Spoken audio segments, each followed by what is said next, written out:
வணக்கம். இன்றைய பார்வை உங்களை வரவேற்றுக் கொள்கிறது.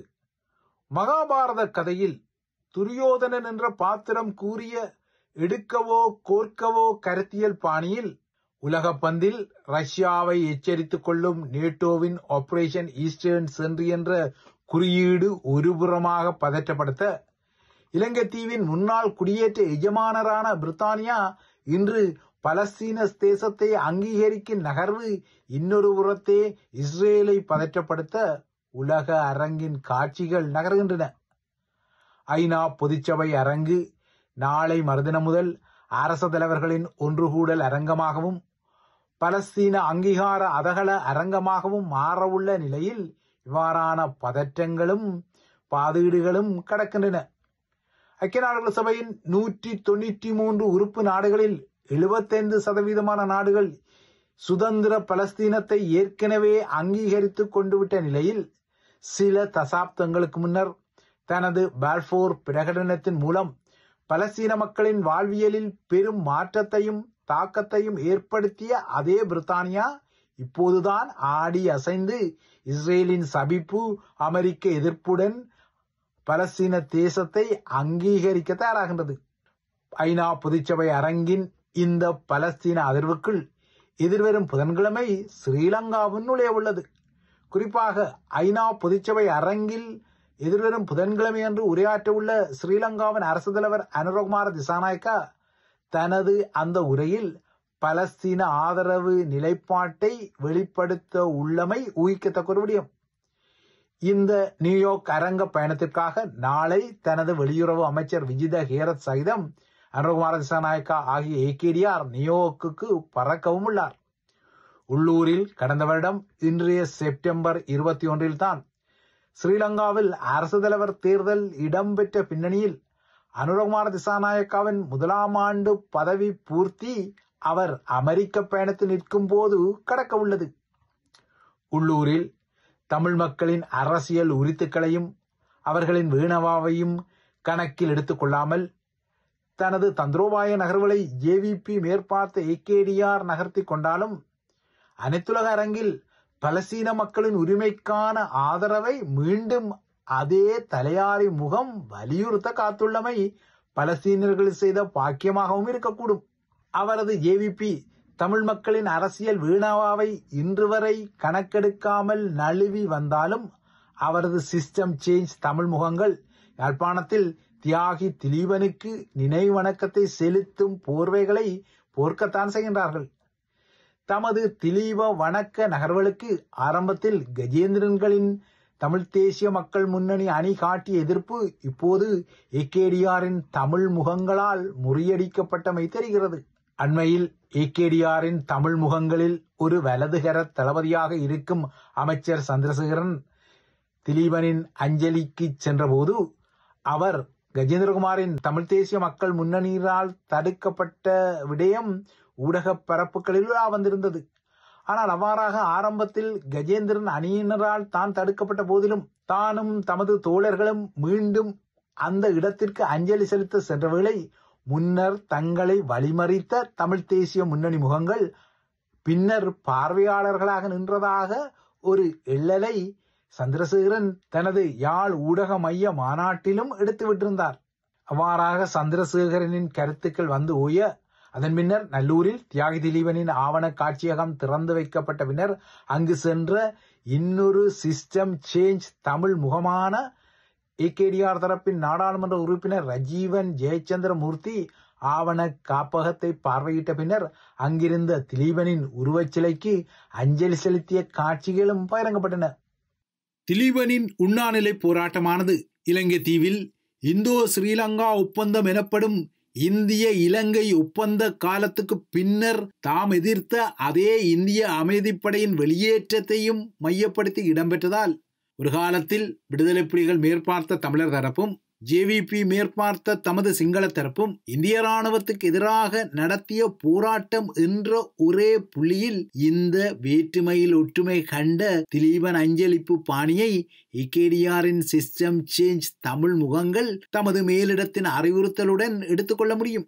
ஆனால் இந்தோ ஸ்ரீலங்கா ஒப்பந்தத்தின் பின்னால் தமிழர் தாயக பகுதியிலும் தென்பகுதியிலும் நிலவிய இந்திய எதிர்ப்பை மையப்படுத்திய ஒரு தொழில்நுட்ப புள்ளியில் வேற்றுமையில் ஒற்றுமை கண்டு ஏகேடிஆரின் தரப்பு வடக்கில் இந்த காட்சிப்படுத்தல்களை செய்ய முனைந்தாலும் இந்தோ ஸ்ரீலங்கா ஒப்பந்தத்துக்கு அன்று வடக்கு தெற்காக காட்டப்பட்ட எதிர்ப்பின் தத்துவார்த்தம் வேறானது என்பதுதான் இங்கு முக்கியமான ஒரு விடயம்.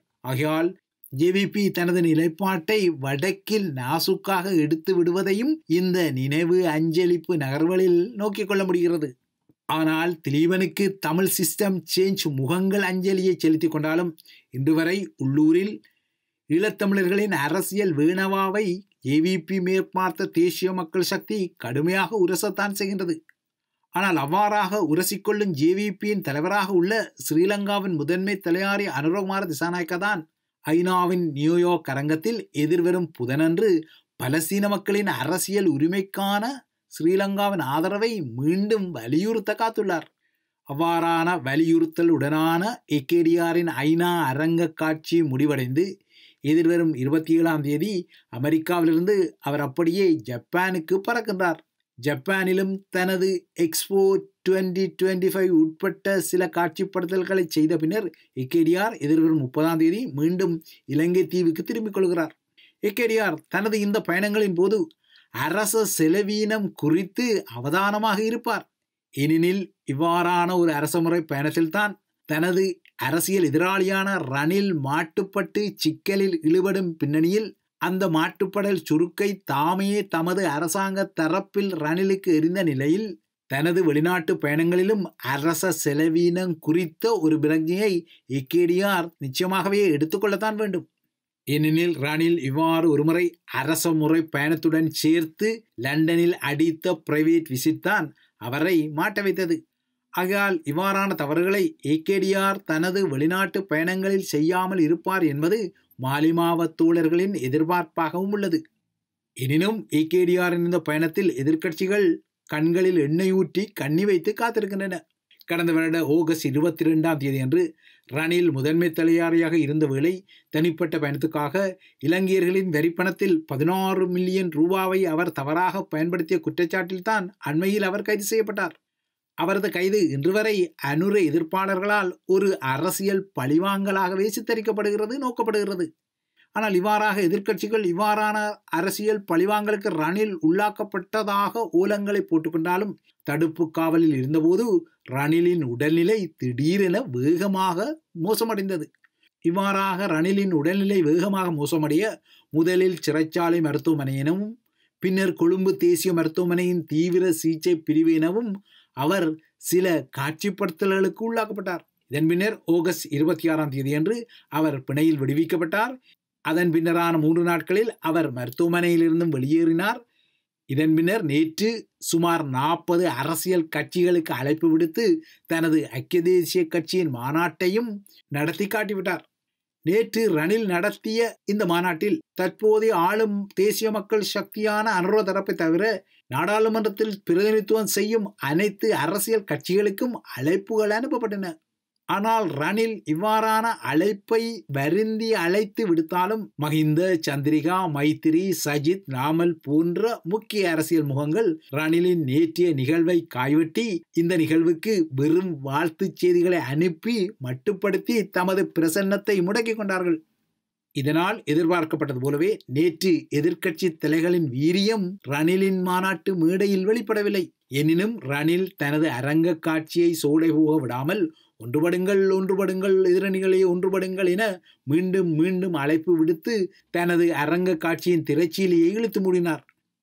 நேற்றைய மாநாட்டை நோக்கும்போது ரணில் விக்ரமசிங்க கடந்த மாதம் கைது செய்யப்பட்ட போது எதிர்க்கட்சிகளிடம் இருந்த உத்வேகம் இருந்ததாக தெரியவில்லை. மாறாக அது இப்போது படிப்படியாக இழக்கப்பட்டமை தெரிகிறது. நேற்றைய தனது ஐதேகா மாநாட்டு அரங்கத்தை மையப்படுத்தி அதன் மூலமாக ஒரு வீரியத்தை உருவாக்கி ஒரு அரசியல் பொது முன்னணியை உருவாக்குவது ரணிலுக்கு திட்டமாக இருந்தது.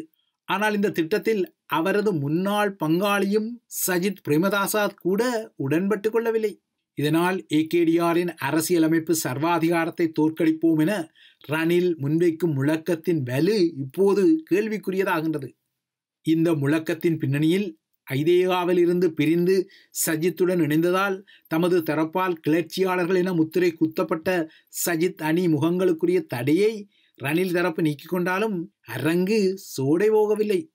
கூட்டி கழித்து பார்த்தால் ஐக்கிய தேசிய கட்சியுடன் சஜித் அணியின் முகங்களை மீண்டும் இணைப்பதற்கு இந்த மாநாட்டு அரங்கத்தை ஒரு பொறியாக, ஒரு சூட்சும விசையாக ரணில் பயன்படுத்தி கொள்ள முயன்றாலும் அவ்வாறான இணைவுக்குரிய அசுமாத்தியங்கள் நேற்று பகிரங்கமாக தென்படாதமை இன்னொரு அடியாகவே வந்திருக்கின்றது.